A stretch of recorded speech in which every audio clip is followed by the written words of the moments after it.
What's up, guys? I'm Karasar, and this is Difficult Content, an interview podcast about rating and creating for Final Fantasy XIV. Difficult Content asks tough questions, but also celebrates the people who make the Final Fantasy community as unique as they are. With us today is Rinon, one of the best healers, VTubers, and guide makers this community has to offer. Rinon has been playing Final Fantasy XIV across many expansions with a host of prog accomplishments on their resume, including top 10 finishes for both Top and T, as well as top 15 placings for DSR, Abyssos, Eden's Verse, and Eden's Gate. This is the person whose guide taught you how to beat the P8S final boss. Rinon, thank you for coming on today. Hey, how's it going? Hey, looking forward to it. Cool, are you ready? Absolutely. Let's do it.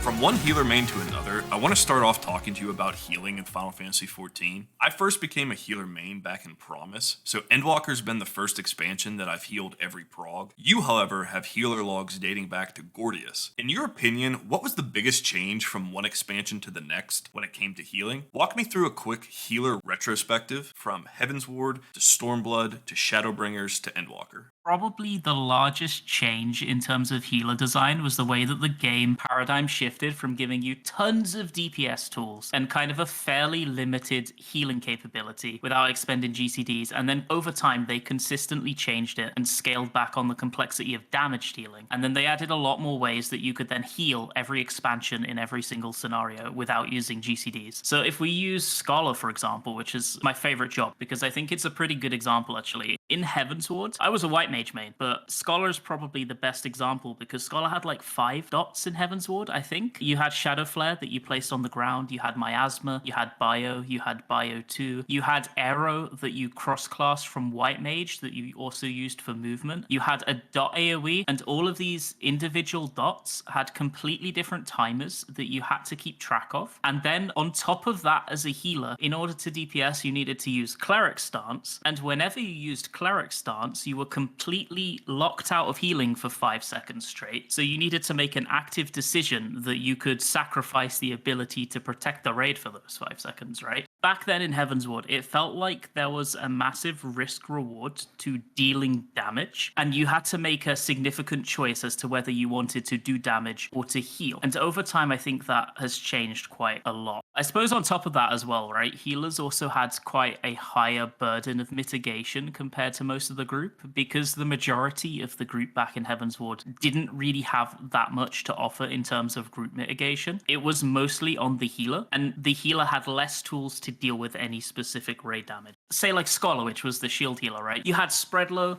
and Soil and maybe Illumination, and that was it. If that's not enough, tough luck, buddy, right? I also think that they used to design around heavy raid damages a lot more in Heavensward, whereas now they like to use raid damage plus something. They like to use like raid damage while moving or raid damage while the group is spread, because they know that the players have more tools and the non-healer players have more tools to deal with things themselves. So I think they kind of like to put the players in more interesting scenarios and try to make them deal with that. Whereas in Heavensward, it was a much more what you see is what you get. And a lot of the difficulty was based on dealing with the scenario with the limited tools that you had, and also finding a way to deal damage as well. This is a little bit of a tangent, but I also kind of think that fights back then probably didn't expect healers to deal significant damage to beat the Enrages, whereas now they definitely do. I mean, like, you go back and try and do Abyssos while the healers are doing 0 DPS, it's like, good luck with that, right? I think, honestly, Stormblood is probably my favorite expansion on the whole, because it was really a sweet spot between the design philosophy they had then and the design philosophy they had now. Most healers had a couple of dots or something unique that was interesting to think about while dealing damage, but they removed cleric stance as a stance and they kind of added it as a pure damage vamp. They also started making healers have a lot more powerful healing tools. They gave them extra off globals like Benison, they gave them Excog, Earthly Star, things like that. From that point onwards, healers have always kind of shifted further and further towards having powerful healing tools and further away from having interesting DPS rotations. I think that's kind of how healers have changed on the whole. And I think fight designs have gotten exponentially more complex as time has gone on because the jobs have become more simple over time. I think not just healers, but all jobs have become more simple over time. And as a result, they feel that they can use player brain space a bit more, right? Any kind of brain space you were originally using to hit 6 bloody buffs in Heaven's Ward, you now have that space free so you can deal with an extra mechanic, right? I think that's what the devs think and what they expect of players nowadays. There's been plenty of criticism about the healer role over the years, whether from that perspective of homogenization to the abundance of OGCD tools to the so-called one-button rotations. Do you think the healer roles in Final Fantasy XIV are currently in a bad place? And if so, why do you still primarily play healer? The short answer is probably kind of, and the long answer is more nuanced than that. I think that more and more over the years, me personally, I begin to think of healers as a prog job specifically, because when you're in a scenario where you're still learning an encounter, you're still figuring out the timings, trying to understand how much mitigation you need, and most importantly, as a healer, trying to learn how many casts you can gain as damage GCDs and how much healing you can reduce. That part of healing is so interesting that I think it makes healer the most interesting job or role in the game in a prog scenario, at least to me. But because the rotations are now so simple and they're basically defunct, right? You press your dot every 30 seconds and then you 1-1-1 and there's nothing more to it. The moment prog is over, it feels like keeping playing them is almost a punishment for all the fun that you got to have in progression over the other people in the group. So I really enjoy the punishing nature of healing prog, so I struggle to think of playing anything else in that environment. I would really like to see healers gain back a little more of their complexity. I think the Stormblood healer design was probably a bit of a sweet spot, and giving each healer just one additional damaging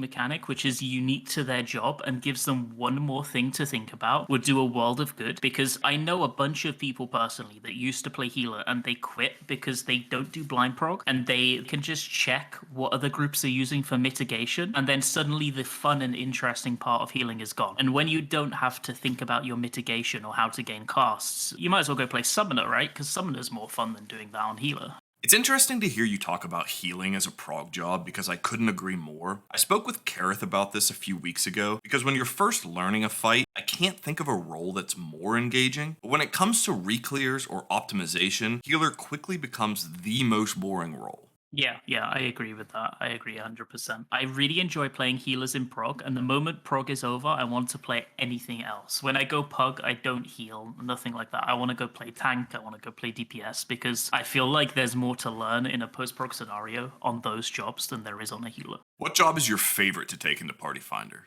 Either Dragoon or Machinist. Machinist feels really good right now. It's quite an easy job to play, I think. It's very much you can pick up and play. You've got free movement. You don't need to worry about uptime. So even if I've never gone in on a DPS before, I feel like I can instantly adapt to the DPS specific mechanics and timings and have an easy time with it. And Dragoon's just fun. I really like the 2-minute window on Dragoon. It's really satisfying to do 6 million weaves in about 15 seconds. So I really like playing Dragoon as well. Along those lines, which healer job and in which expansion was your all-time favorite? Give me the ideal Rinon healer time capsule. Scholar is my favorite job, and I think that Stormblood Scholar is the best iteration on Scholar for exactly one reason. There was a skill called Miasma 2, which was an AoE dot. But back in Stormblood, it would also be part of your single target rotation. It was an instant cast, close combat. You had to be in melee range to hit with it. It was a 12-second dot, and it was a DPS gain on single target. And the catch of it was that it had a very high MP cost. I think it even had a higher MP cost than a Sucker. I don't remember exactly right now. What was interesting about this is, other than that, you just had 2 dots to maintain. It's pretty simple, 2 dots and spam broil. But Miasma 2 gave you a risk reward that you don't really see very often anymore, because every time you used it, you had to weigh up whether you can use Miasma 2 for more damage, or whether you need enough mana for a potential res or a sucker or something like that later in the phase. So I really like the fact that as a scholar in Stormblood, you had to manage your mana mid-fight. It wasn't just press Lucid on cooldown and don't think about it further, because it felt really rewarding to figure out how many Miasma 2s you could use in a fight. Stormblood had some of the best raid design fights in the game, right? It had something like God Kefka, which is definitely no slouch in terms of healing requirement. So having to manage and figure out how many Miasma 2s you can get away with during an encounter that has a really high healing requirement was super fun. And I think that FF14 needs more risk rewards on healers to make them have a good time.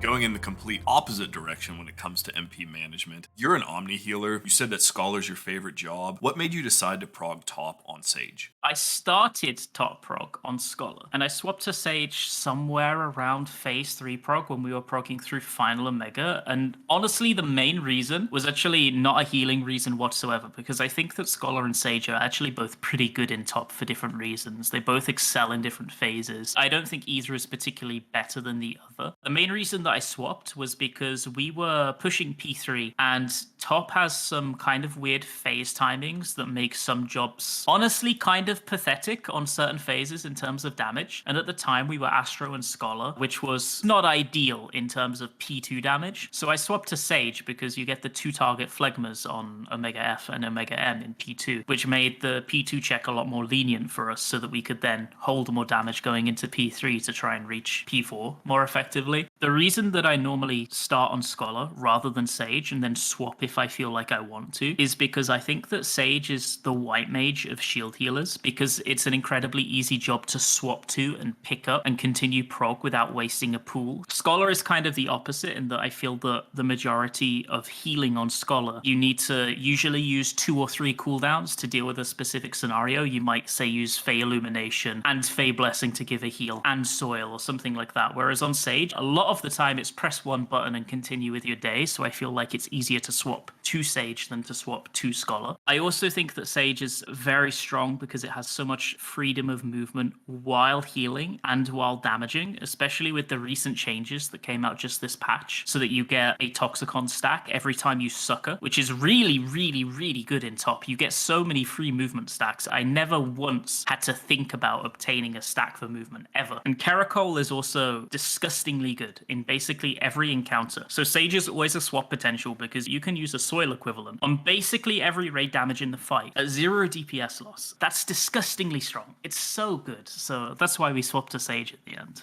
It definitely feels like Square Enix giving Sage the Toxicon stack from raid-wide GCD shields instead of only single-target GCD shields was specifically in anticipation of Omega Ultimate. It's so outrageously useful in that fight. Yeah, absolutely, yeah. I think it was a really, really good change. A lot of the time on Sage in the past, you had to do some really janky stuff where you would be single-target shielding 3 people during a downtime to get your stacks back. I feel that also it removed a bit of the jank that a lot of players may have felt with Sage and made it flow a bit more naturally. And I suppose it makes sense as well that you get a stack back whenever you use a shield single target. Why wouldn't you get a stack back when you use an AoE shield? I think it was a good change. I think it's made Sage a lot more fun to me. Your team earned a top 10 finish for the Omega World race. Do you think top is interesting from a healing perspective compared to previous ultimates? I've got pretty mixed opinions on the Omega Protocol in terms of healing. If we were to go on a phase-by-phase basis, I really like healing phase 1, oddly enough, just because I think that the first mechanic in the fight with the blaster tethers and towers are unironically really fun to deal with as a healer because there are so many different ways you can approach it. You can either individually spot heal unique players, you can spot heal the 3s and 4s, which will end up with 4 individual people needing healing, or alternatively you can use AoE heals. And then it's all followed by a mechanic that you're on average going to be stacking every mitigation you have for. I really like risk rewards. There's a risk rewards between expending as little as possible at the start so that you have as much mitigation for the Pantocrator afterwards, but while making the first mechanic as safe as possible. I thought that was really interesting to heal. And then you get past P1 and it feels like there's a whole lot of nothing until phase 4 or maybe even phase 5. Phase 2 and 3 honestly felt much easier than a Savage to heal. Phase 5 has 3 very hard-hitting raid damages, but they're so far apart that you can essentially stack everyone's mitigation on all three without problem. So you don't really have to think about it, and there's essentially no healing other than that. It just goes tank buster, raid damage, tank buster, raid damage, tank buster, raid damage, and the only exception to that is the first trio, which is Delta. Delta's quite interesting, but you don't really need to expend healer resources. Usually a well-timed succor or a medic or two, and maybe using something like a neutral sect or a liturgy of the bell to make it a bit safer is just enough to deal with everything in the mechanic. Phase 6 is the classic ultimate final phase, where it is a tight mitigation check rather than much of a raw healing check at all. But phase 6 is really cool. I enjoy it for what it offers and how it punishes you, because it's a very punishing phase. I think it's the tightest mitigation check in FF14, personally. At least as a sage. I haven't done that phase on Scholar yet, so I'm not 100% sure if it's super lenient on Scholar. Maybe it is, because spread lows is very strong. But I think the main issue that I have with healing ultimates in general are that even in a prog scenario, you get these massive periods of time, sometimes 5 or 6 minutes, where there is nothing to think about. It's either raid damage where you press every mitigation, or you use an indom or a succor and nothing else. And there's no in between for massive phase periods, including in top. Maybe I'm just a masochist, but I would really love to see more interesting forms of player damage during these windows. I like multi-tank auto attacks. I like tank swap busters. I like it when a DPS player needs to be spot healed. That's why I liked P1 so much in terms of healing, because I like that you have to adjust on the fly and an unexpected player takes damage who needs to be dealt with. And I think that things like that are really interesting. Needing to spot heal a player randomly is quite a tough thing to do, so I think maybe it's a bit too high up for Savage, but for Ultimate it would be a perfect fit, right? Especially when our tools feel designed for that. Previous fights in the past 2 Savage tiers have had mechanics that force you to do that in both P4S and P8S, having to Haima one player, either a tank or a party member, and then use my Sage Tether on the other player and spot heal them as well. It felt weird to take a step back in this ultimate and not be forced to do that. Yeah, I agree. And healers nowadays, they have so many single target tools that just get ignored that you don't need to deal with so much. On Sage, I genuinely think that I could do all of top without pressing Krasis once. I think it's literally a button that you don't need to press. And you should need to press all of your buttons. So I think that, yeah, having more single target things to do throughout the fight would definitely make them more interesting to me personally. One thing that's always felt weird to me is that while ultimate fights like DSR and top are more difficult mechanically, week 1 Savage final bosses have always felt harder to actually heal due to the amount of optimization required to meet DPS checks. In top, as we discussed, a couple GCD shields here and there don't mean anything, but for my static at least, more than one in the P8S door boss week 1 was playing with fire. This seems strange to me on a conceptual level, since ultimates are supposed to be the more difficult challenges. Do you agree? And if so, why do you think this is the case? I do agree with this. I 100% agree. Me and my group kind of have a little bit of a running joke where we think that Savage is actually harder than Ultimate, because Ultimate is a dance, right? Whereas Savage always has a much tighter DPS check than Ultimate has. And usually it has a tighter healing check as well, especially since Shadowbringers. I feel that Ultimates are really, really punishing and intricate mechanically. And they usually have a fairly lax DPS requirement to the point where if you don't die, you win. That's the rule in Ultimate. If you don't die, that's enough. And usually there's only a couple of phases of tight healing. If we look back to Shadowbringers, in T, I think Brute Justice and Cruise Chaser were kind of tight on the healing. I think Living Liquid was maybe a little bit lower, but Living Liquid also had relatively tight healing. And then there was just nothing until you get to the end of Alexander Prime, and then there's a very small healing check, and then you're done for the whole fight. There's nothing else. And then you get to DSR, and there are only a few phases once again where there's tight healing. You go through phase 5, which is the Return of Thordan, and you have these intense mechanics. You have Wrath of the Heavens, you have Death of the Heavens, but there's no healing required, really. You may potentially have to mitigate a tank for a buster, maybe use a succor in a soil, but otherwise you're home free. All of your tools just come back off cooldown, and they sit there back off cooldown waiting for the next phase. I think the same is true in top, whereas when you go to Savage mechanics are usually a lot simpler, and they're a lot fast to solve mechanically. I think that for the majority of world prog groups, or even the majority of hardcore groups, when you see a mechanic in Savage and you see the mechanic go through to completion, you normally know how to solve it almost immediately. But they have much tighter checks in DPS and sometimes in the healing department. I think that the second phase of PAS week 1 was harder to heal than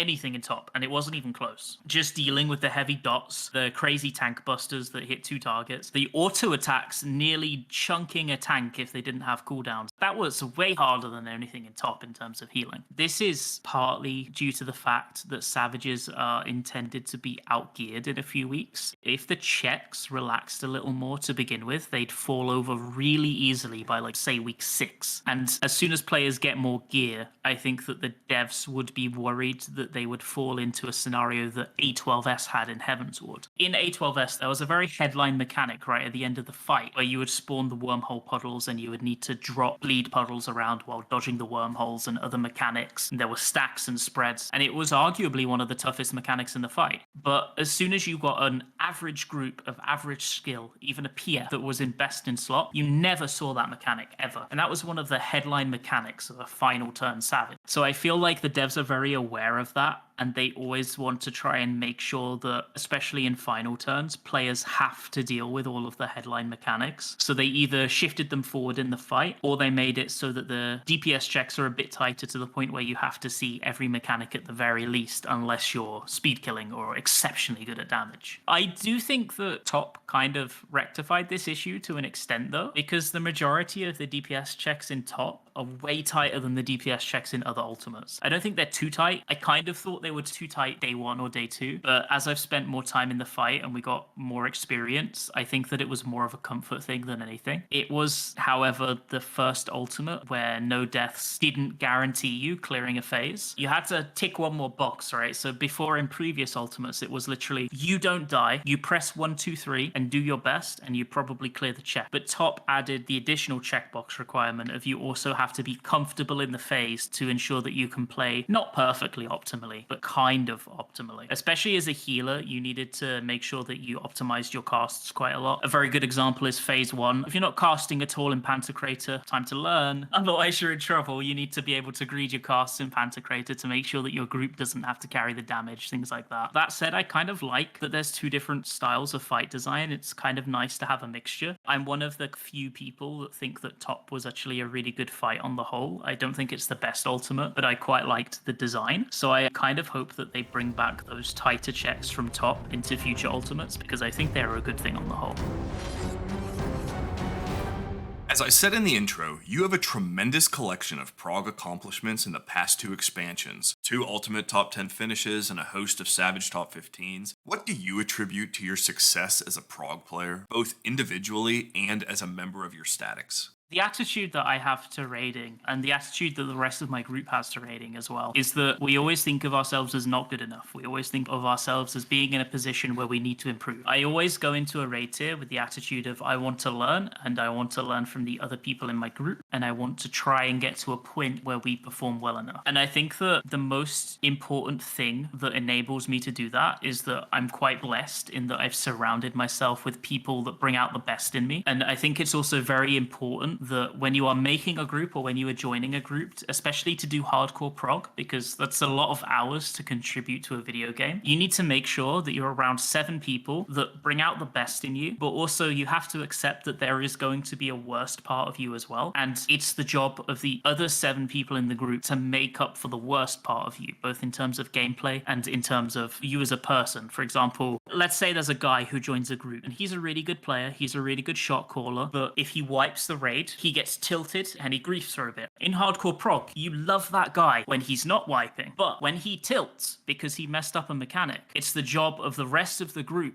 to figure out how to untilt him, and then you get him back at peak performance. The moment you said, what do you attribute to your success as a prog player? I think it's not really about a prog player. I think of it as a group, right? You have 8 people and the performance lives or dies based on the performance of all 8 people. And not everybody is always going to be at their peak. Not everybody is always going to be at their best. Probably one of the hardest things in a group is trying to figure out how each person ticks and how to get the best out of them. I suppose, honestly, as well, I just play the game a lot. I don't consider myself the best player in the world or even the best player in any job that I play, but I play a lot, and all of the time that I'm playing, I'm thinking about what I can do to improve. If I make a mistake, I don't think, okay, next time I need to dodge that AoE. I think, why did I mess that up? Was my thought process wrong? Was I slow? What was it? Because maybe there is a way that you can change the way that you're thinking about a certain thing to make sure that you're more efficient the next time. I'm always trying to, whenever I play, trying to think about how I can improve for the next time so that I can contribute as much as possible to my group for the next prog. Sticking with this, in your mind, what separates a raider, and even a good one, from a world progger or hardcore progger? If someone's trying to make the jump from, say, week 1 clear to hardcore raider, or hardcore hours to legitimate world racer, what are the factors or skills or mentalities that someone can work on to make that jump? Final Fantasy XIV is not a game that has a high level of inherent talent required to be good at it. There are still some people that are inherently talented and are just very good at the game, but it's definitely not a requirement to be a hardcore raider or even a world prog raider. Learning your job, learning your role, learning the way the game works, gaining past experience, all of that stuff is a requirement to be a decent player. All of that experience is a requirement to be a good player. But what makes you a special player that people remember isn't that you can do damage. It's not that you can do the mechanics or clear the fight or get a 99th percentile on fflogs.com. It's the intangibles that you bring to the raid. When you finish progging with a group, they won't remember that, oh, that guy did a lot of damage. They'll remember when the group had a problem, this guy fixed the problem and got us through. Being good at damage or being good at healing isn't good enough. You need to bring more to the table. Are you good at callouts? Are you good at strat formulation? Are you good at keeping the group morale high after a 16-hour raid? Are you good at dealing with disagreements within the group? A successful group of 8 people all need to work together. And as a good example, sometimes you're going to be the fastest on a mechanic. Let's say you get to Death of the Heavens for the first time. You have no idea how to deal with it, and it just clicks for you. And there's 7 guys around you running around like headless ducks, no idea what they're doing. There's 2 ways you can deal with this, right? You can either go, idiots, and just mute yourself and wait for them to get it, or you can be the guy that figures out how to help them click with it in a positive way. And I think that players who get into a scenario where they need to do something like that, they need to help the other members of the group with something, be it a mechanic or a disagreement or anything like that, the players that go the extra mile on the intangibles are the players that people remember. They're the kind of players that everyone wants to have in their group, the kind of guys who are selfless, right? Sometimes you're also going to be the worst at a mechanic, right? Everyone has been in a scenario where you're the only guy who doesn't get it. And it's the easiest thing in the world to get really angry about that. It's actually a skill to understand how to accept help without having an ego about it, and to provide the other players in the group with the information they need on what you don't understand and how you can learn it the best. Because I guarantee you, even the world first groups, whenever they get to a mechanic, there's some guy who doesn't get it as quick as the others. And the onus is on them to help him get it. It's not just wait for the idiot to learn. It's how do we get the group through this mechanic effectively? If you want to make a hardcore group, if you want to join a hardcore group, or even if you want to go for world first, you have to think of it as a team and think, how can we most efficiently get through X, Y, or Z as a team? And what do these people bring to the table that will make the best team, not who can press buttons the best? Do you and your teammates look back on your accomplishments from the past handful of progs to try and take stock of what you've achieved to date? Or do you guys have more of an on to the next one mentality? After progression, the group that I'm in right now, which is the group I was in for most of my progs, but not all of them, we always have a group meeting about 2 to 3 weeks after prog ends. This is going to sound really toxic, okay? But I promise you it's not toxic. We're all in a Discord call, the players, the ninth man, everyone. And we go through the list of players and we review them. Everybody makes it a goal to say one nice thing about everyone else in the group and one thing that they think they can work on for next prog. So essentially what happens is everyone says something they appreciated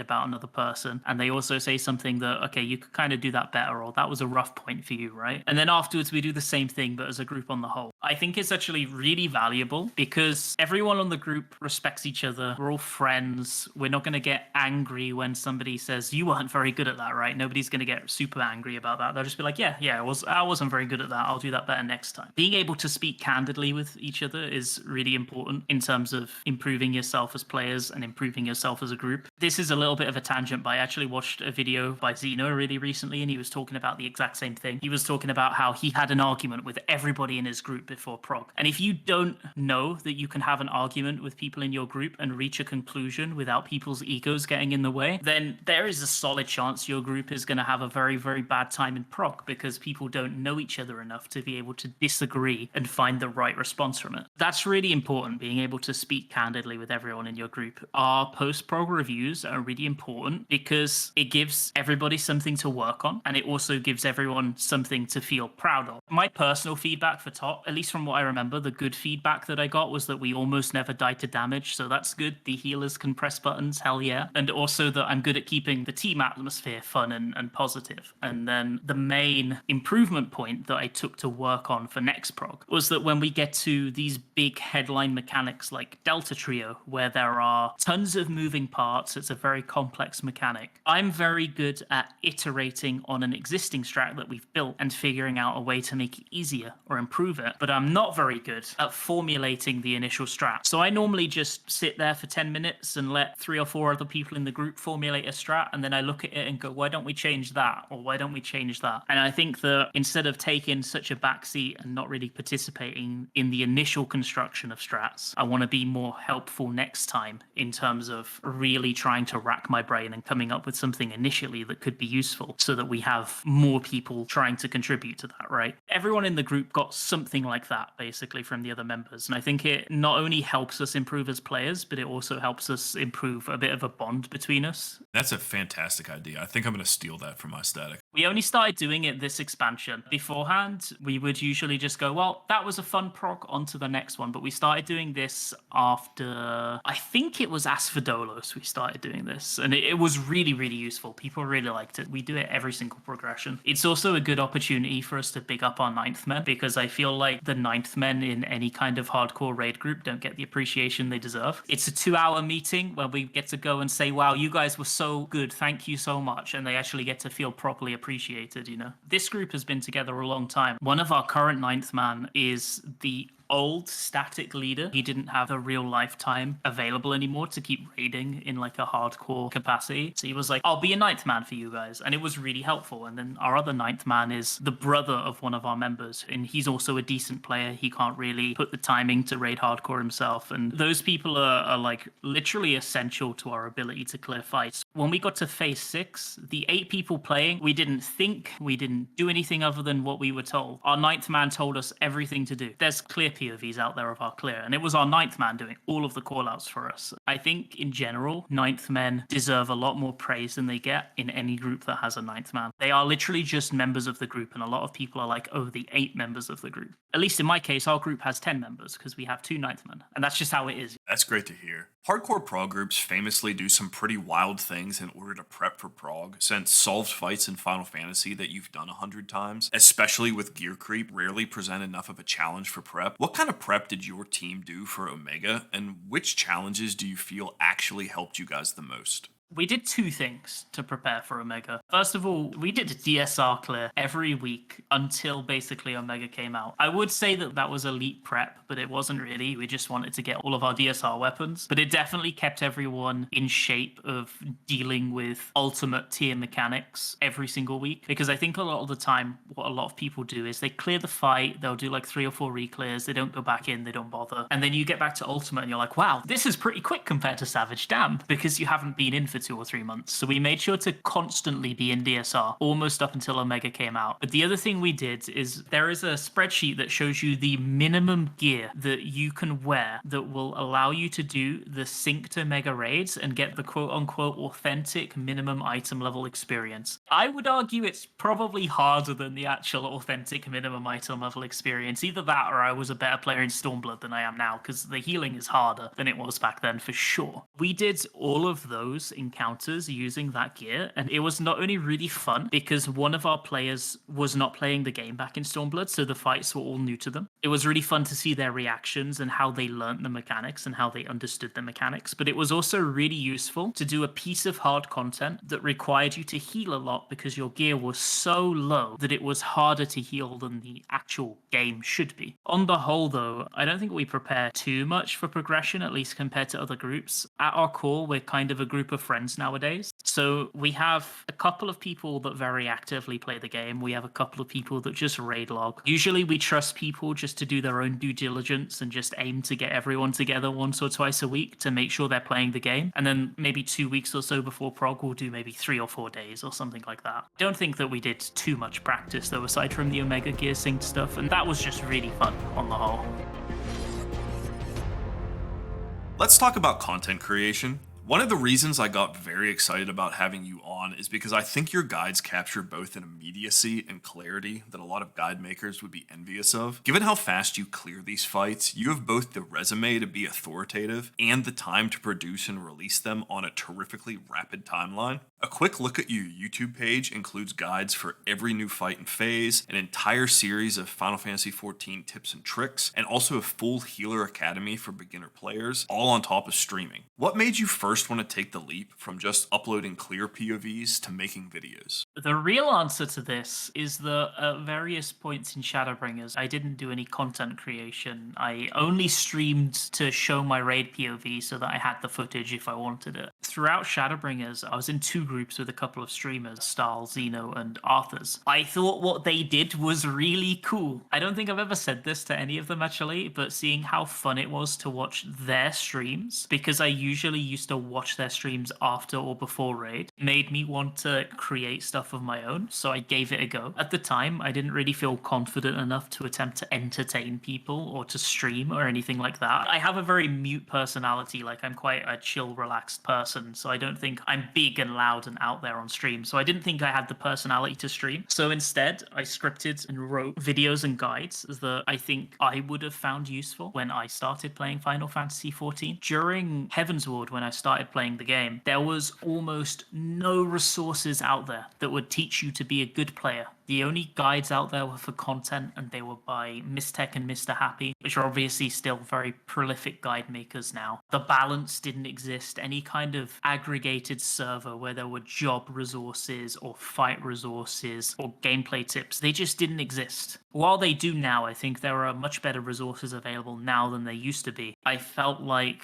at least I had something small that I could maybe contribute to healing, just in terms of maybe putting down the things that I've learned over the years that I found useful that I didn't think of myself. Maybe I could show other people that were in my position 5 years later or something. I often struggle with whether or not I want to be on camera for either streaming or YouTube videos. I know the clear benefits with the audience interaction, but I also have some pretty serious hesitations. In my mind, being a VTuber is in some ways the perfect middle ground, giving the audience the benefit of engagement and interaction while still providing the security of no camera. What made you take the plunge and become a VTuber? When I started streaming initially, I always heard the same advice. It was everywhere. Every article that I found that was how to be a good streamer, youtube.com, google.com. I think the first advice that I always saw was that you cannot succeed unless you stream with facecam. First thing I want to say about that is that, pardon my French, but that advice is bullshit. But it's founded in something that is kind of true. I first got Twitch partner from streaming with no face, no VTuber, no avatar, no nothing like that. Because partially laziness, I won't lie to you, but partially because I realized that people are there to hang out with a streamer or to watch them play the game. Sometimes people are there for the personality, sometimes people are there for the gameplay, sometimes they're there for both, one or the other at the very least. Everything else is really superfluous in comparison. That said, it can be really tough to convey emotions or personality for hours on end while you're streaming with only your voice. So having some kind of face that viewers can put to the voice helps to give you more of a personality to the viewer, at least I think so. I didn't really like the idea of being on camera because it means that for every stream, especially prog, sometimes I stream 16-hour days for 11 days straight. And I'm not gonna lie to you, I don't look the best 9 days into prog, and I don't really want to show that on camera.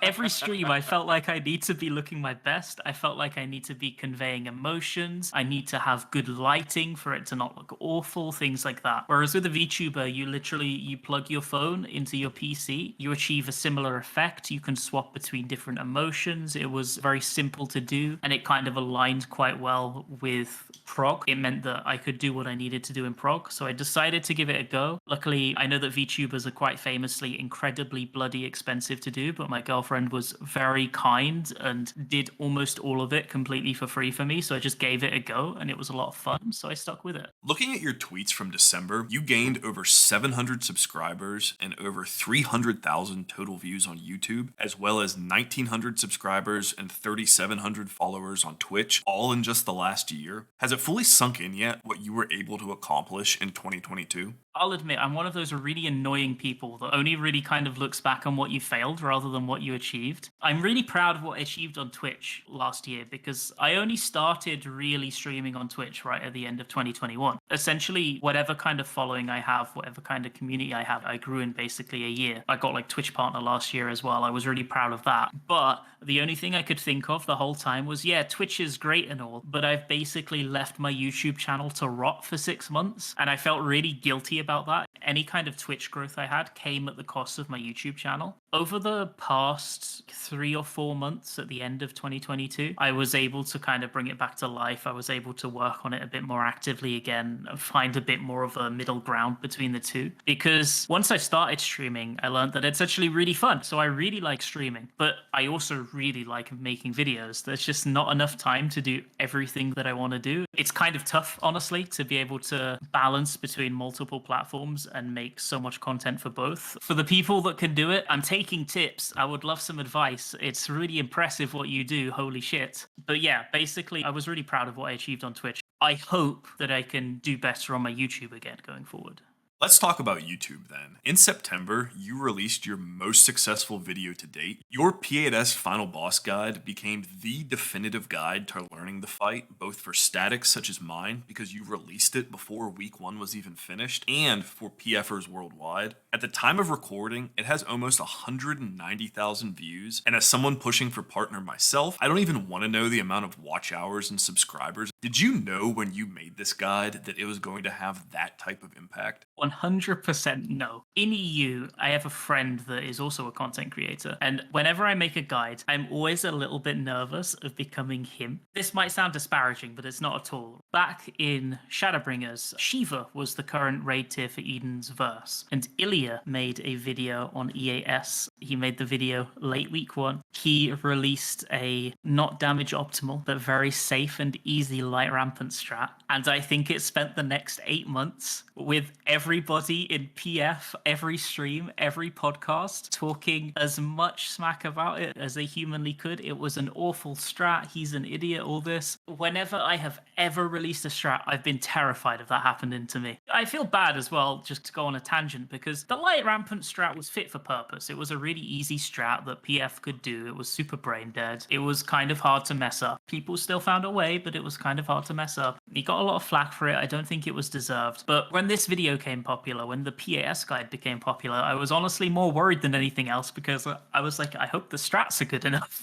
I hope the strats are okay. Luckily, I've not really had much of that at all. I was quite blessed in that. I feel like on the whole, I'm quite good at breaking down mechanics into simple steps. We have this kind of in-joke in our static that me and one of the other members, we have the same brain because we both have stupid brain. Because whenever we are resolving a mechanic and figuring out the best way to deal with a mechanic, I will always go, okay, now I'm going to write this into 5 idiot-proof bullet points and then we're going to pull. If I don't have those idiot-proof bullet points, I'll probably mess up the mechanic. But if I have them, I will absolutely one-shot them. Where my guides lack is kind of in the visualization. So going forwards, I'm kind of hoping to develop a system that I can add a bit more of the moving strat images, the animations that make it a bit easier for people that are more visual to learn. But I think that on the whole, my guides kind of target players that are aiming for a week 2 to a week 4 clip, because those players usually understand the concept of the mechanic, but all they need is just that little push of information to help get them through the final line. I feel like specifically as somebody who spent an entire expansion being in that position myself, I think it's very important that I get information out to people quickly that they can use it as soon as possible. Even with your guide's success, a month and a half after the release, you tweeted that you felt really down on your content and were struggling to break out of what you called a slump. Did you feel pressured to follow up on the success of that video? Were you struggling creatively with what to make once the tier was conquered? Or was something else casting a shadow over your success? I think it was a few things, actually. Number one, it was a mixture of burnout on Final Fantasy XIV and burnout on content creation. The difficult thing about hardcore raiding on Final Fantasy XIV is that you might spend, in the case of Abyssos, I think we spent maybe 45 to 50 hours progging that in 3 days in order to kill it. It was probably about 40 to 45 hours, actually. That's a lot of time to dedicate to something. And whenever I finished prog, it doesn't end the way it ends for prog players, because then I start content creation prog, right? We cleared about 4 or 5 p.m., something like that. And I stayed up to 2 a.m. that night working on the video. I went straight into it. I didn't even take an hour off. So my prog actually ended on like the Saturday instead of on the Thursday when I think we cleared. And that's a lot of time to dedicate to something in a short space of time. And after that's done, I don't want to look at Final Fantasy XIV. I don't want to look at how the video's doing. I just don't want to look at it for like 3 or 4 days straight at the very, very least. Sometimes longer,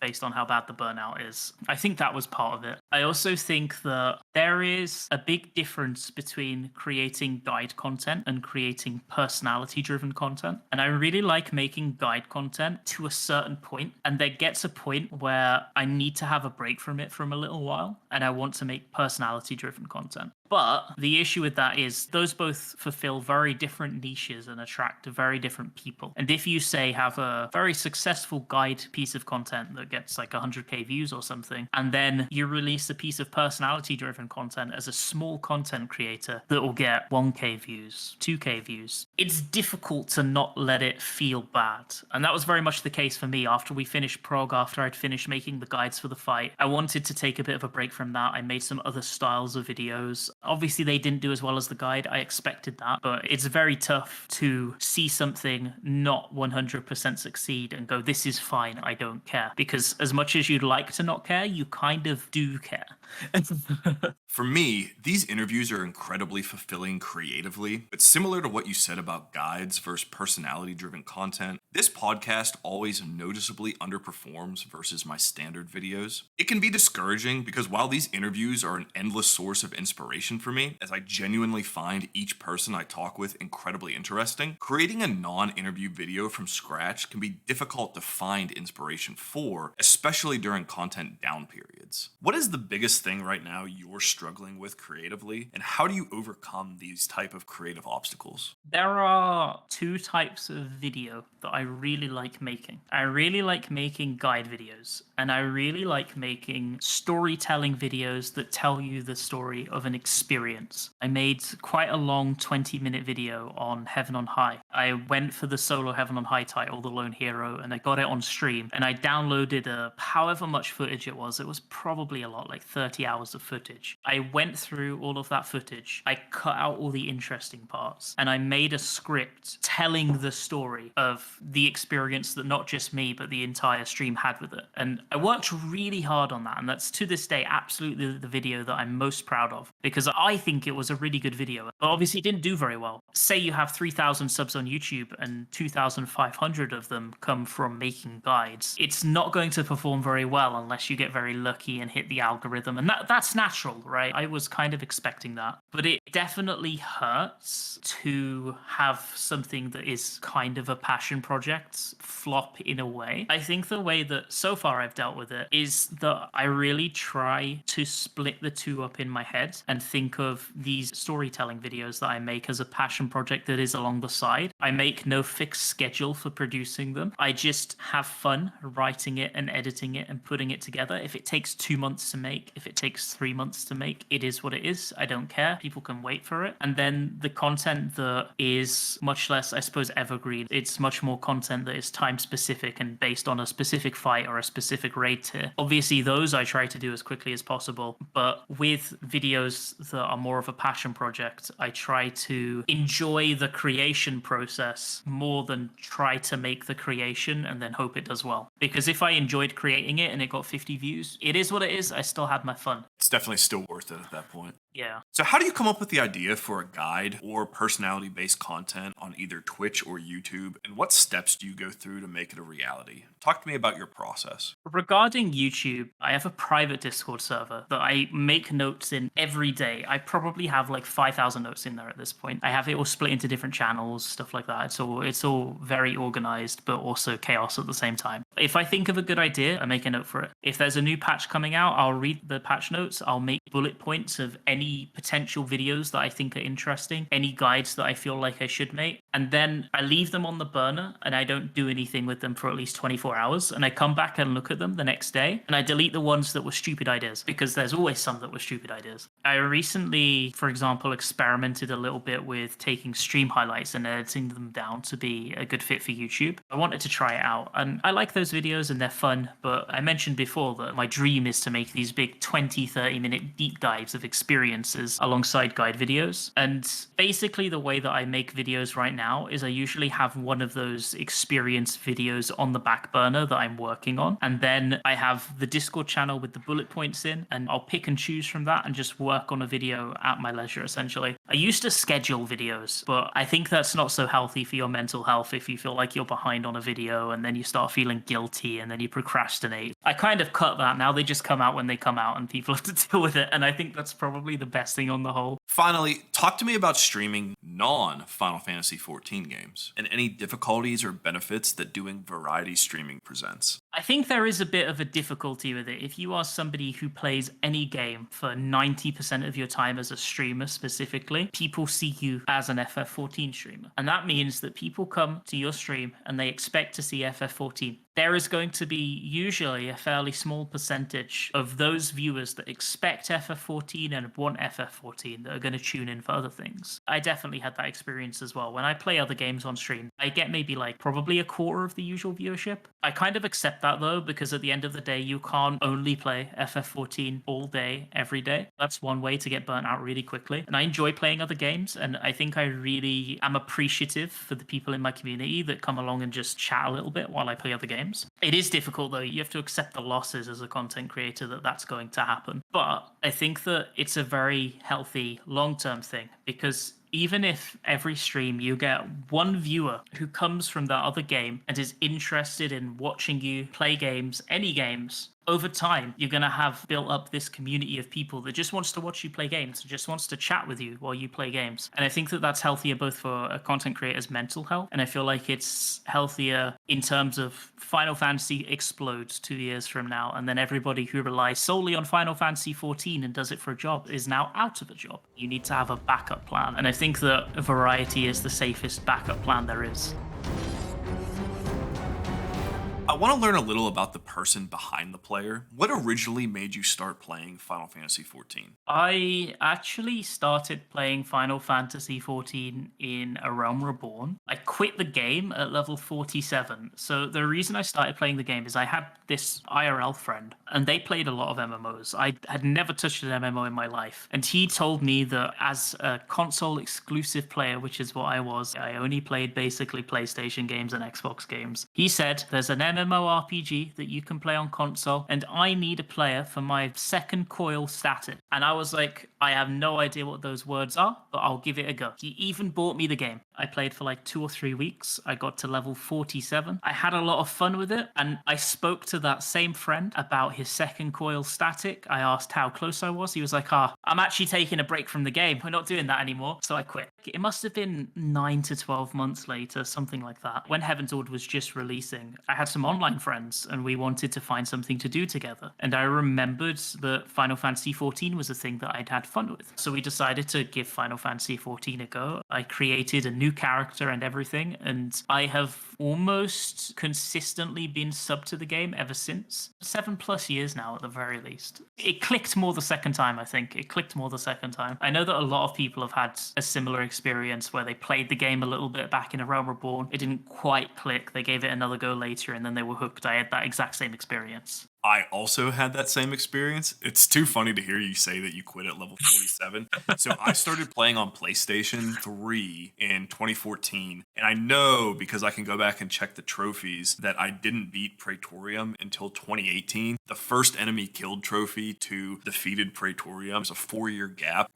I thought the game Oh was my. really weird and I hated the original voice actors. I hated them, but I guess as a Final Fantasy fanboy, I couldn't stay away forever. Yeah, I had the exact same experience. I even started on PlayStation 3 as well. I had the exact same thing. It was so I bad. remember for some reason I was like, I'm going to get every trophy in this game when I started playing in Heaven's Ward. And some of the trophies are for completing 1,000 leaf quests. So I had these stupid muffins for a level 20 leaf quest in my inventory for a year. And every day I would go and turn them in so I could get my bloody gold trophy or whatever it was at the end of the year. It was so messed up. So I'm not sure if you count that initial experience, but what got you interested in raiding? I was always kind of interested in raiding. I like being good at the things that I do. I don't like being bad at things. It really frustrates me. I accept that when you start something new, you're going to be bad, but I try and get out of that position as quickly as I can. So when I learned that there was a raiding scene in Final Fantasy XIV and that there was kind of this step ladder that you take to getting better at the game, you tackle extreme primals and then you tackle savage, and then eventually in Stormblood they released ultimate. I was like, okay, I need to be somebody who can do savage or there's no point playing the game. I'm not good enough then. That's the way my brain thought. I don't really think that's a correct way of thinking, but that's how my brain thought. I got to level 60 at the start of Heaven's Ward. I got my base tombstone gear and I decided to do the only thing that I thought possible. I went into Duty Finder. I queued for Bismarck Extreme, which was, according to every Google search, the recommended first extreme primal because Ravana is harder. I queued into Bismarck Extreme. I got flamed out of Bismarck Extreme and I closed the game for like 2 weeks. But I came back like a few weeks later, eventually got to clear Bismarck and Ravana. Thordan is the piece of content that made me really love raiding. A couple of people in my FC and me, we had no statics or anything like that. We decided to make a group and try to party finder the other 4 or so people we need. And this party finder raided every day for like 3 hours until the Monday before the first reset after Thordan released. It took us 6 days of prog to kill Thordan Extreme, and eventually we did kill Thordan Extreme. And those 4 party finder people on that Tuesday, they stayed with us every day. We progged the whole fight together. We were like a pseudo static. And I was so proud when we beat Thordan Extreme because I remember everybody said that this fight's really hard. This is a really hard extreme fight. Why is this so hard for an extreme fight? And I thought, wow, like we did it. We actually cleared this piece of content. Maybe we aren't awful. Then I eventually over time started progressing into Savage. I was really bad back then. I didn't clear Gordius on content. I went into Midas, finally actually cleared a piece of content on content. Came to Creator, went up to like a 4 or 5 evening a week group, and I stayed there for a long, long time before the end of Stormblood when I joined my first hardcore group. I was always really interested in raiding, and I always eventually wanted to be one of the better raiders in the game. And it took me quite a while, I think, to get there. So this is me dating myself, but my very first extreme fight was actually Ruby Weapon. Oh, heck. Yeah, exactly. And I too was terrible, grays all around, but I worked on grinding out Ruby Weapon again and again and again and again. And I think I ended up getting like a 92 without any raid gear. So I thought That's actually really good. Yeah, I thought that was That's really good for your enough. first extreme. I felt accomplished enough to then go get Grays and Savage, but luckily Verse existed for like a year and a half, it felt like, so there's plenty of makeup time.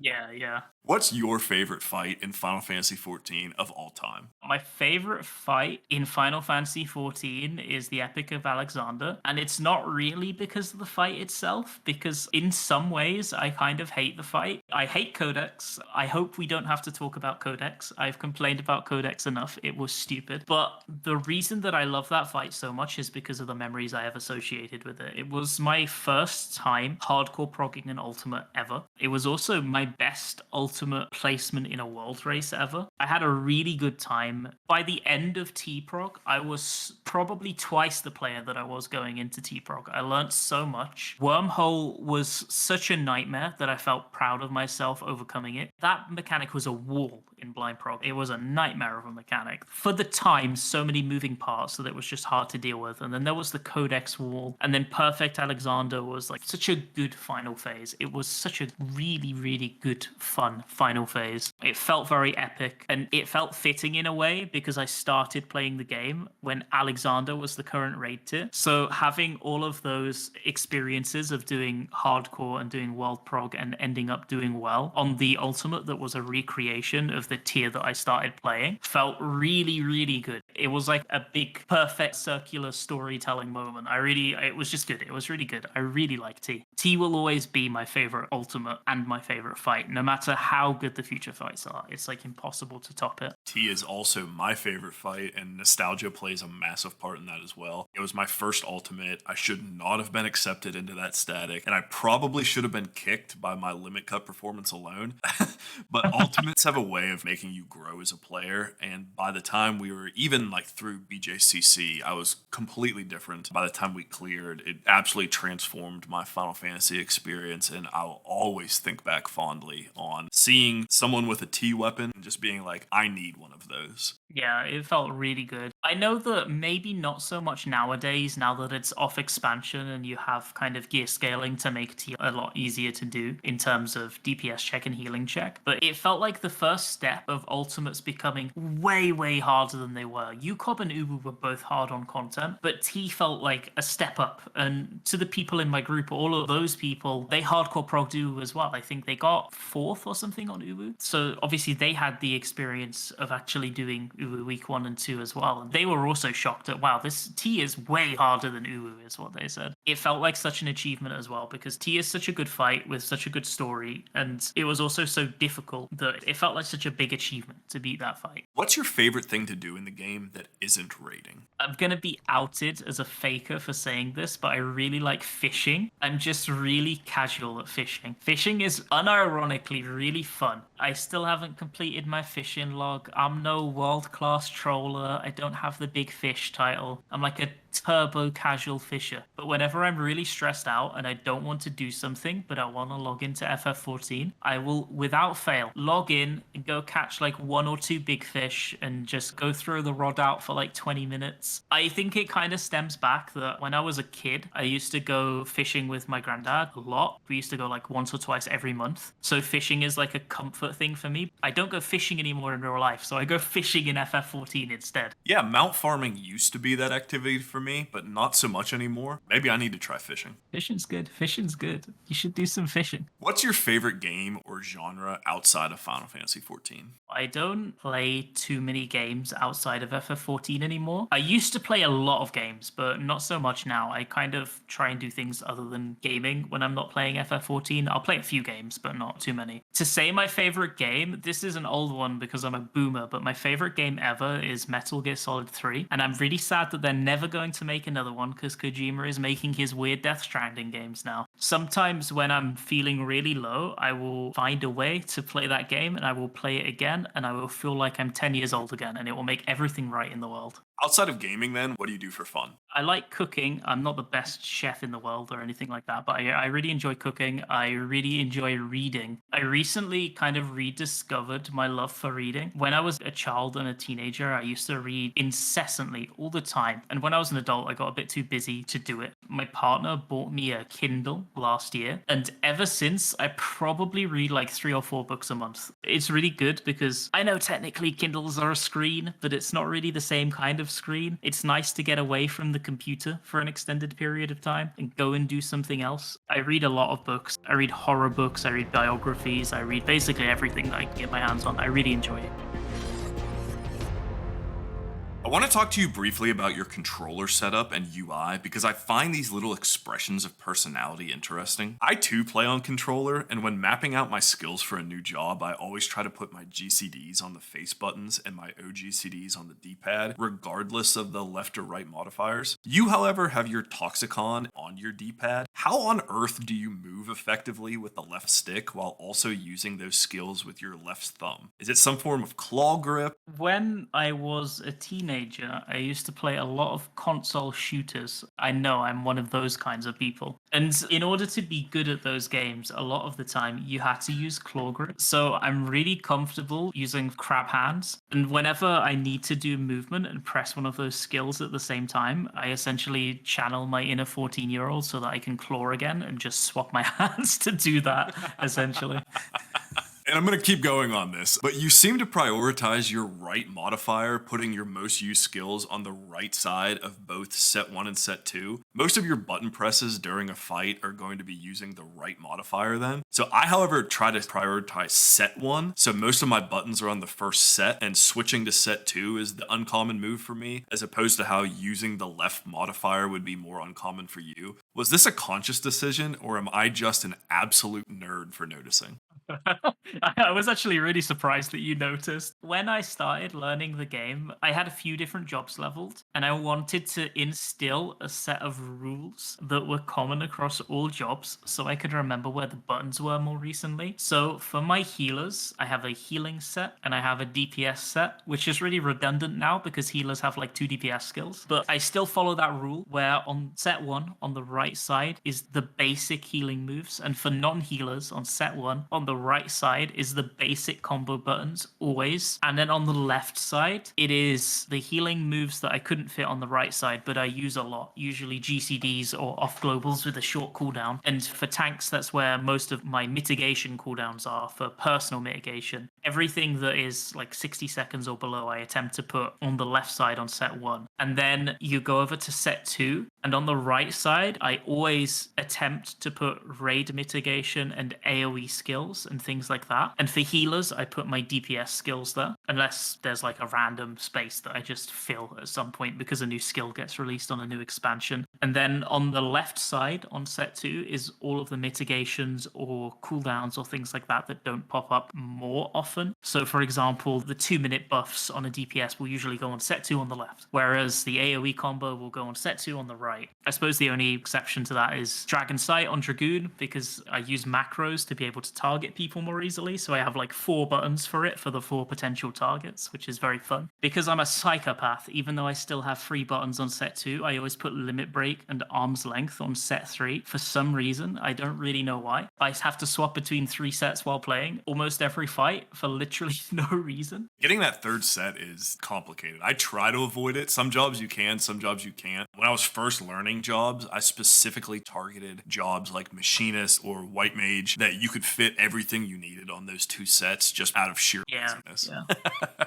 I used to almost exclusively play jobs that I could fit onto 2 sets. And as I started leveling more jobs, I realized, especially back in Heaven's Ward, where some jobs have 30 plus buttons, it was just not really realistically possible. So I kind of expanded my brain and learned to use the third set of it. Watching Violent Destruction play Astro on controller sometimes just blows my mind with how he cycles through all of that. Sage specific question for you. You have your Eucrasia modifier on both set 1 and set 2. Why'd you double it up? Eucrasia's on both set 1 and set 2 because the very anal rule is that I use it both while DPSing and while healing. So it goes on the awesome. DPS hotbar and the healing hotbar. That's fantastic. Another thing I noticed is that your party list is up in the upper left-hand corner in almost a near default position. I keep mine centered vertically and then just left enough. And I've seen a lot of healers kind of keep it where I have it or invert it and keep it centered vertically, but on the right-hand side. Do you find it difficult at all to see your party list with it in the corner? I think that my party list placement is pretty suboptimal. The problem is I got so used to it that I think it would be harder to swap than just to keep it as it is. Sometimes it's a little bit jank, but because I've been playing the game for such a long time, I feel like I would need to regain the muscle memory on where they were if I were to move them into a more optimal position. So I just kind of keep them where they are, and I think that's the case for a lot of things on my UI in general.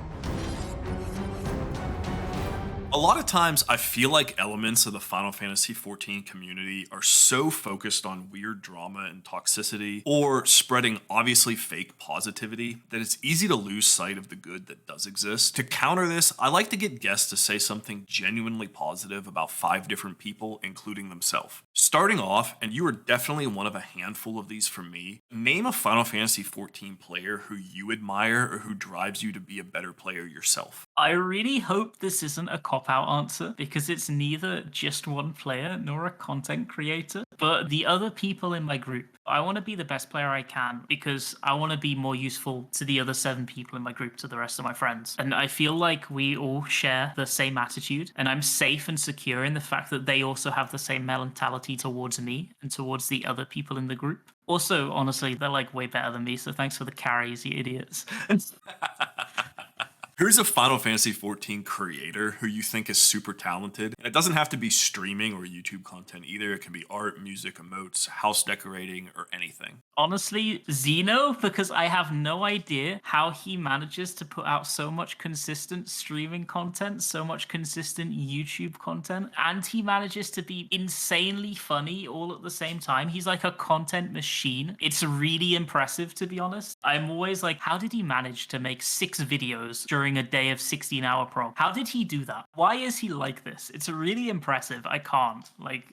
I continue to be impressed by how much of a content machine that Xeno is. And he's always been one of the bigger Final Fantasy XIV creators, but I feel like in the last year, maybe 2 years, his growth has still been exponential. He's definitely continued to blow up almost every year. It's crazy. I suppose rightly so as well, though. He makes so much good content. It makes sense. Who's someone outside of Final Fantasy, either on Twitch, YouTube, a band, an artist, who you're really into right now and deserves a shout out? This is nothing to do with video games in general, but there's this YouTuber that I watch all the time called Mav. He makes travel videos and camping videos. All of the things that I basically don't do because I don't really go traveling. I don't really go camping. But he owns these vehicles. Like, he owns a camper van. He owns a Japanese camper van. And he just drives around and camps places in his car. And there's something very cathartic about sitting there for 20 minutes, turning your brain off and watching a guy cook ramen in his truck. And I don't know what it is, but it soothes my soul.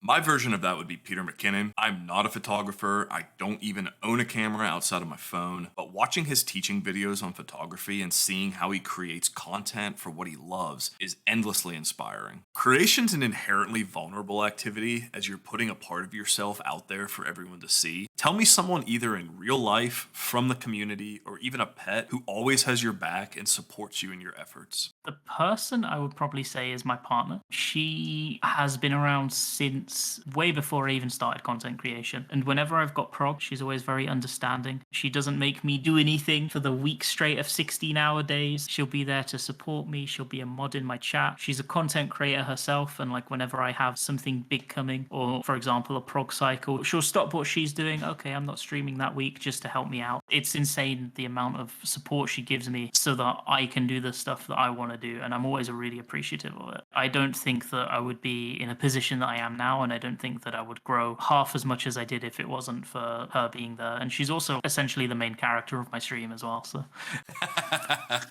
That's definitely helpful. Finally, with prog over and tons of time until the next tier, tell me what you're most excited about creating next. So patch 6.35 just came out, and with it came the new Deep Dungeon. If you'd asked me this 2 years ago, I probably would have heard this answer and called myself a moron. But I actually really like Deep Dungeon now. It's a lot of fun. I really enjoyed Eureka Orthos, and I want to solo the new Eureka Orthos and make a really cool video about it. That's my plan for the next month or so, my free time. I'm going to make a really good video about it when I clear. For me, this interview podcast is without question what I get most excited about doing. And I want to thank you so much for coming on today to talk. I can't do this show without people to interview, and I'm always so grateful for every single person who agrees to come hang out and discuss the game. I certainly talk a lot, but the final word's yours. Tell everyone where they can find you and any parting thoughts. I stream on Twitch 4 or 5 days a week on twitch.tv/rinbanana. I've also got a YouTube channel, which is youtube.com/rinbanana. I make guides. Hopefully they're helpful. If they're useful to you, I'm very appreciative of it being useful to you. Yeah, thank you. Thank you so much for coming on. No, anytime. I had a lot of fun, yeah.